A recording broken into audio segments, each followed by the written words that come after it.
On today's video, I'm going to teach you how to bind off. The way to bind off is you can bind off on the knit side or the purl side, or even in pattern. You should always bind off in pattern. So I've got knitting facing me. So what I need is 2 stitches. I'm on the knit row, so I would knit 2 stitches. Now, you want this loose. You don't want any bind off tight unless you're told to bind it off tight, but that's very rare.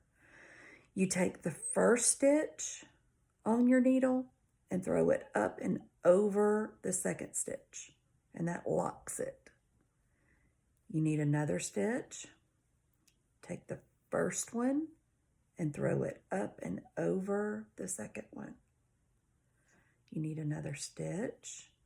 Take it up and over the first one.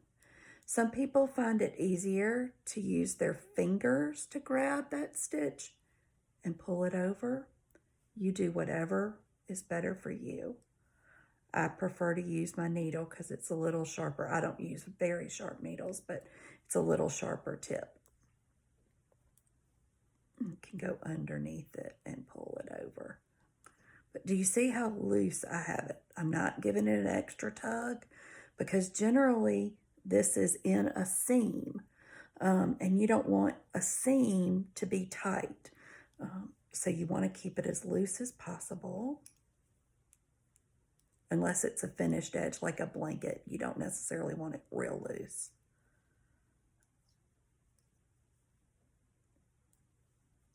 And you just keep doing that across your row.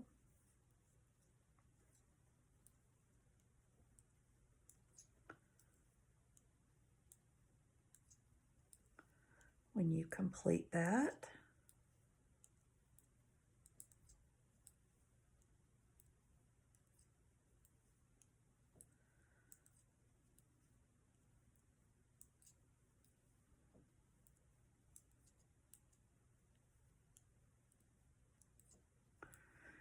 and to bind off, it takes about 3 times as much yarn as it does to do a row. So keep that in mind if you're trying to use up all your yarn before you bind off. Okay, I've got my last one. You'll take your needles off. You'll open up that big loop.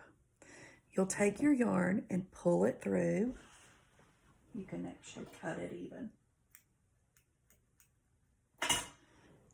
If you're doing a sweater and this is part of your seam, go ahead and give yourself some leeway there and give you something to sew up with. Pull it through the loop so it locks it in.